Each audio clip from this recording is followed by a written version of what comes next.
Então vamos lá, pessoal, vamos continuar nosso curso de análise de estruturas com ênfase na teoria das estruturas e vamos agora desenvolver o capítulo de cabos. Cabos não é um capítulo muito específico da engenharia civil, geralmente ele é um pouco negligenciado dentro dos cursos, mas ele tem algumas aplicações bem interessantes. Ao final da aula de hoje, vocês vão entender a importância de se estudar cabos com alguns exemplos, obviamente. Na próxima aula, a gente vai resolver o exercício de cabos. Então, vamos lá entender um pouco desse sistema estrutural, que é um sistema bastante interessante.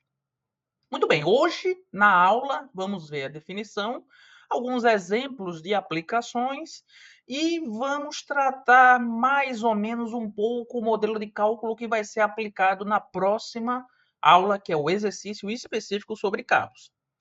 Muito bem, mas o que é um cabo? Então, cabos são elementos estruturais lineares, extremamente flexíveis, não resistem a nenhum esforço a não ser o de tração. Isso é o que o torna muito específico para algumas aplicações. Esforços constantes, esforço de compressão, esforço de flexão, esforço de torção não são resistidos em cabos. E aí a gente tem aplicações limitadas na engenharia civil, de uma forma geral, mas existe uma infinidade de aplicações em outras engenharias. Então vamos entender um pouco onde é que a gente aplica esse tipo de estrutura, principalmente em pontes. Quando a gente trabalha com esforços de tração ou tirantes, naqueles casos de pontes estaiadas, os cabos ali adicionados naquele sistema trabalha com efeito de tração. Então a gente tem aplicações direcionadas a esse tipo de sistema estrutural. Teleféricos é outro bastante interessante, onde existe uma dinâmica associada ao sistema estrutural, onde o teleférico vai sair de um ponto até outro e o cabo vai ter uma configuração a partir de cada ponto em que esse teleférico se desloca ao longo da sua linha de ação. Linhas de transmissão também é bastante interessante. Não é, obviamente, dimensionado na engenharia civil, mas para a engenharia elétrica, mas ela também é uma aplicação bastante interessante de cabos. Dentre outros, que a gente vai ver uma muito legal ao final dessa aula, então aguardem.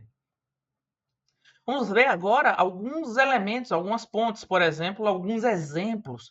Pontes estaiadas em engenharia civil, aplicação direta, mais algumas pontes que têm configuração belíssima, como essa ponte aí com os estaios, que são cabos. Outras configurações, o cabo de um teleférico, sustentando as suas cabines que vão se deslocar de um ponto a outro.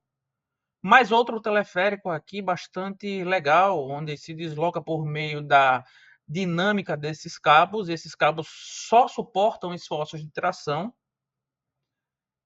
Linhas de transmissão, como eu falei, na engenharia elétrica bastante dimensionada, na civil não tanto, mas a ideia é que esses cabos possuam uma configuração de equilíbrio entre dois pontos baseado apenas no peso próprio, que a gente vai ver daqui a pouco. Outras linhas de transmissão, só mais algumas fotos para a gente entender. Então, qual é a premissa associada a esse tipo de sistema estrutural? Primeiro, cabos são perfeitamente flexíveis, ou seja, não possuem momento fletor ou esforço cortante. Só são submetidos a forças normais, e não é qualquer força normal, apenas força de tração. Os cabos assumem formas a partir das cargas que atuam sobre ele. E ele tem um nome bem legal que a gente vai mostrar agora.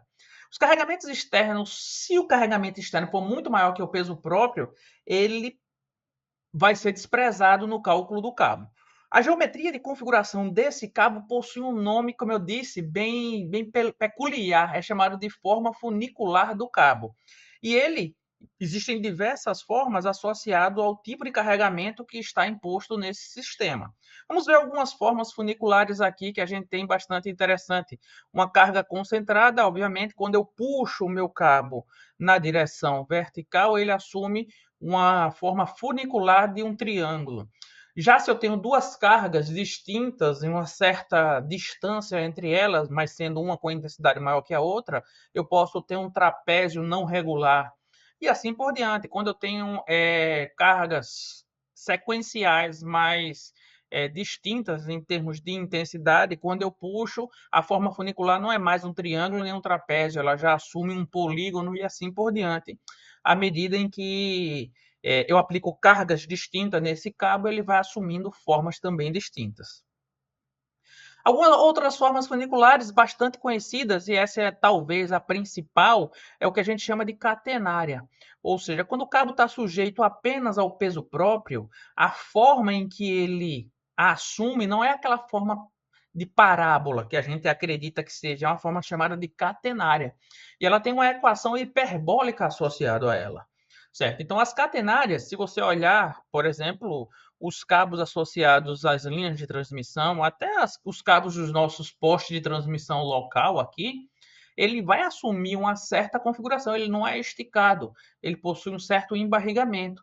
E aquela forma geométrica ali é uma forma de catenária, porque só está sujeita àquele cabo, a única carga que ele está sujeito é o próprio peso. Então, essa é uma forma chamada de catenária. A equação da catenária, basicamente, ela está associada a um hiperbólico, a um cosseno hiperbólico. Daqui a pouco vamos ver a equação. Aqui eu trouxe alguns exemplos para quem quiser pesquisar nos trabalhos de Yates, do Maior, do Lima e Miranda. Ele fala um pouco sobre a matemática do problema e sobre essa forma que é bastante peculiar em cabos sujeitos apenas a peso próprio. Então, o que é uma catenária, como ele define aí, é a denominação de uma curva formada por um cabo flexível de densidade constante em todo o seu comprimento, que é suspenso unicamente por suas extremidades, sendo submetido apenas à força da gravidade ou, como eu disse, apenas ao próprio peso. A equação da catenária, ela difere um pouco da parábola, como mostrado aí no exemplo, e ela assume características interessantes em função do ar da catenária, ou seja, ela é um cosseno hiperbólico que leva em consideração a distância máxima do cabo até o ponto de extremidade máxima desse mesmo cabo.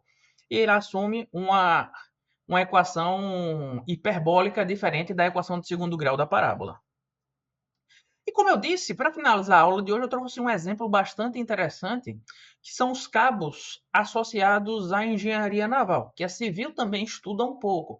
Mas, por exemplo, quando a gente tem sistemas de ancoragem de navios e plataformas offshore, a gente tem cabos que são ancorados por meio de sistemas catenários, certo? Além de que existe uma dinâmica, obviamente, associada à análise desses cabos, que aí tem que levar em consideração a velocidade de maré, velocidade do casco e assim por diante. Mas, em geral, a configuração geométrica dele são catenárias. Da mesma forma que a configuração geométrica da ancoragem é uma catenária, os risers, que são aqueles tubos que captam petróleo ou óleo a uma certa profundidade e leva para o cargueiro, também possuem uma configuração semelhante de catenária. Então, eles não deixam de ser cabos e podem ser tratados como tal, com essa aplicação e esse estudo que a gente está começando na aula de hoje.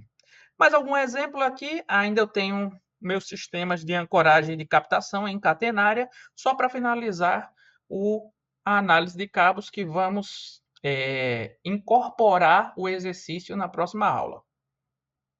Então, até a próxima. Valeu, guys!